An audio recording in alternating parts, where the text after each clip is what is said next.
Chapter 15. Roy sat cross-legged on the floor, gazing up at the cowboy poster from the Livingston Rodeo. He wished he was as brave as a champion bull rider, but he wasn't. The Mother Paula's mission was simply too risky. Somebody or something would be waiting. The attack dogs might be gone, but the company wasn't about to leave the new Pancake House location unguarded for long. In addition to a fear of getting caught, Roy had serious qualms about trying anything illegal, and there was no dodging the fact that vandalism was a crime, however noble the cause. Yet he couldn't stop thinking ahead to the day when the owl dens would be destroyed by bulldozers. He could picture the mother owls and father owls helplessly flying in circles while their babies were being smothered under tons of dirt. It made Roy sad and angry. So what if Mother Paula's had all the proper permits? Just because something was legal didn't automatically make it right. Roy still hadn't settled the argument between his brain and his heart. Surely there had to be a way for him to help the birds and Beatrice's stepbrother without breaking the law. He needed to come up with a plan. Glancing out the window, Roy was reminded that time was slipping away. The shadows had lengthened, which meant the sun would be setting soon, and that Mullet Fingers would be on the move. Before leaving the house, Roy poked his head into the kitchen where his mother stood over the stove. "Where are you going?" she asked. "Bike ride." "Another one? You just got back." "When's dinner? It smells great." "Pot roast, honey. Nothing special. But we won't be eating until 7:30 or 8. Your dad had a late tea time." "Perfect," Roy said. "Bye, Mom." "What are you up to?" she called after him. "Roy?"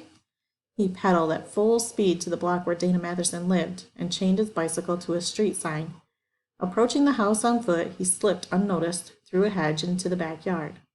Roy wasn't tall enough to see in the windows. He had to jump and hold himself up by his fingers. In the first room, he saw a thin, rumpled figure lying prone on a sofa. Dana's father, holding what appeared to be an ice pack to his forehead. In the second room was either Dana's mother or Dana himself, wearing red spandex pants and a ratty wig. Roy decided it was probably Mrs. Matherson, since the person was pushing a vacuum cleaner. He lowered himself and resumed creeping along the outside wall until he reached the third window. And there, sure enough, was Dana. He lay sprawled on his bed, a lazy blob in dirty cargo pants and unlaced high-top sneakers. He wore a stereo headset, and his head was jerking back and forth to the music. Standing on tiptoe, Roy tapped his knuckles against the glass. Dana didn't hear him. Roy kept tapping until a dog on the porch next door began to bark. The next time Roy levered himself up to peek into the room, Dana was glowering at him through the window. He had pulled off the headset and was mouthing some words that even an amateur lip reader could have figured out. Smiling, Roy dropped to the lawn and took 2 steps back from the Matherson house. He proceeded to do something that was drastically out of character for a boy who was basically shy. What he did was salute crisply, spin around, drop his pants, and bend over. Viewed upside down, which was how Roy saw it, Dana's wide-eyed reaction suggested that he had never been mooned in such a personal way. He seemed highly insulted. Calmly, Roy pulled up his trousers, then strolled around to the front of the house and waited for Dana to come hurling out the door in a fury. It didn't take long. Roy broke into a brisk jog, with Dana no more than 20 yards behind him, cursing and spluttering vile names. Roy knew he was a faster runner, so he measured his pace. He didn't want Dana to get discouraged and give up. Yet after only 3 blocks, it became evident that Dana was in even worse shape than Roy had anticipated.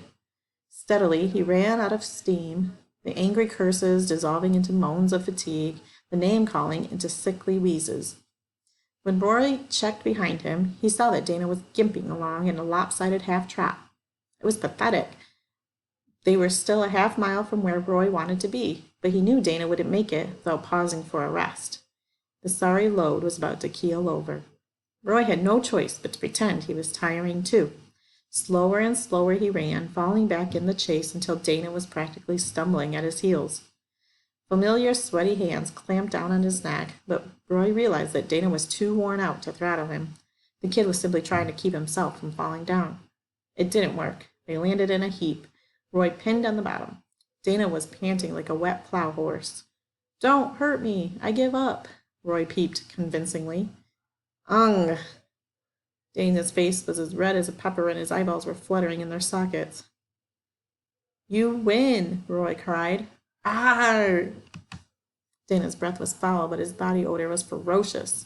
Roy turned his head away to gulp some fresh air. Beneath them, the ground was soft and the soil was as black as coal. Roy guessed that they'd fallen in somebody's garden. They lay there for what seemed like forever while Dana recovered from the pursuit. Roy felt smushed and uncomfortable. There was no use trying to squirm loose. Dana was dead weight.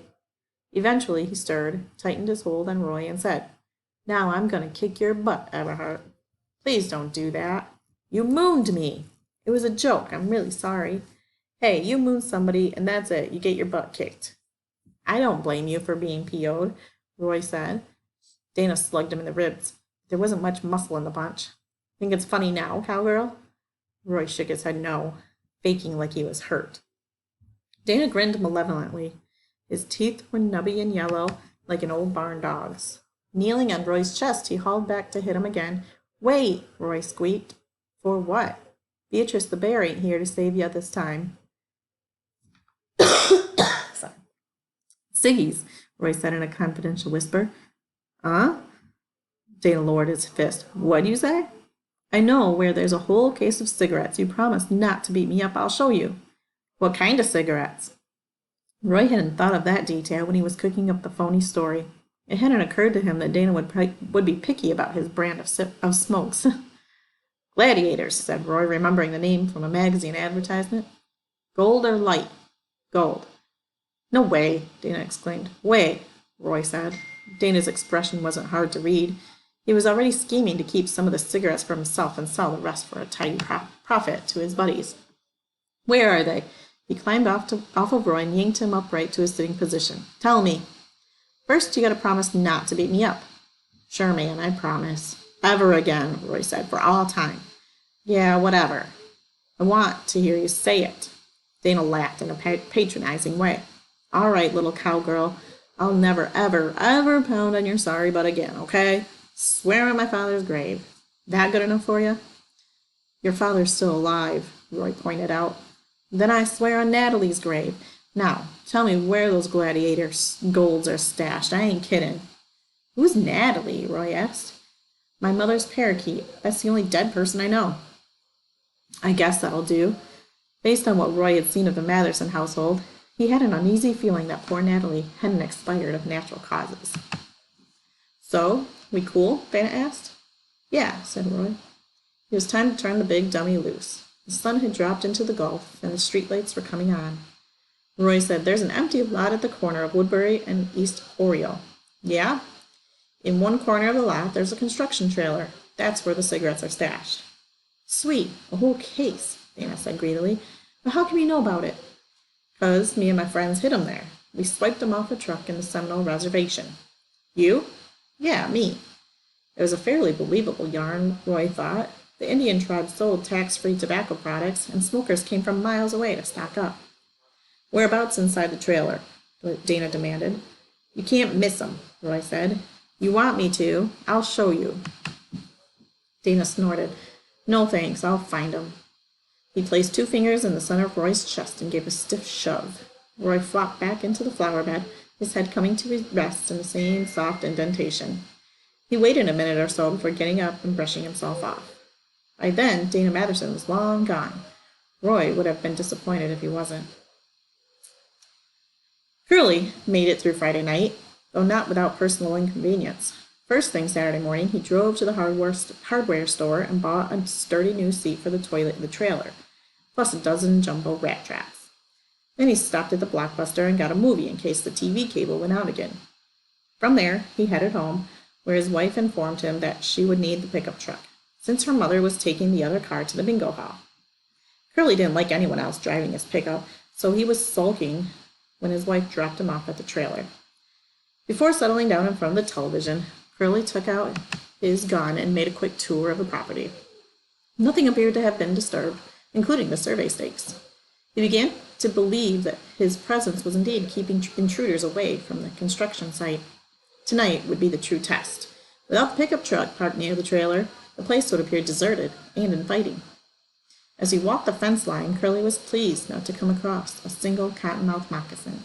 That meant he could save his 5 remaining bullets for serious security threats, though he didn't want a repeat of the nerve-wracking fiasco with the field mouse. Determined to discourage uninvited rodents, Curly carefully baited the rat traps with peanut butter and placed them at strategic locations along the outside walls of the trailer. Around 5 o'clock, he nuked a frozen dinner and popped the movie into the VCR. The turkey pot pie wasn't half bad, and the cherry strudel turned out to be surprisingly tasty. Curly didn't leave a crumb. Unfortunately, the movie was a disappointment. It was called The Last House on Witch Boulevard III, and one of the co-stars was none other than Kimberly Lou Dixon. A clerk at the Blockbuster had helped Curly find the film, which had been released several years earlier before Kimberly Lou Dixon signed on for the Mother Paula TV commercials. Curly guessed it was her very first Hollywood role after retiring from beauty pageants. In the movie, Kimberly Lou played a pretty college cheerleader who got hexed into a witch and started boiling the star football players in the basement cauldron. Her hair was dyed fiery red for the part, and she wore a fake nose with a rubber wart on the tip of it. The acting was pretty lame, and the special effects were cheesy, so Curly fast-forwarded to the end of the tape. In the final scene, the hunk college quarterback escaped from the cauldron and threw some sort of magic dust on Kimberly Lou Dixon, who turned from a witch back into a pretty cheerleader before collapsing in his arms. Then, as the quarterback was about to kiss her, she morphed into a dead iguana. Curly turned off the VCR in disgust.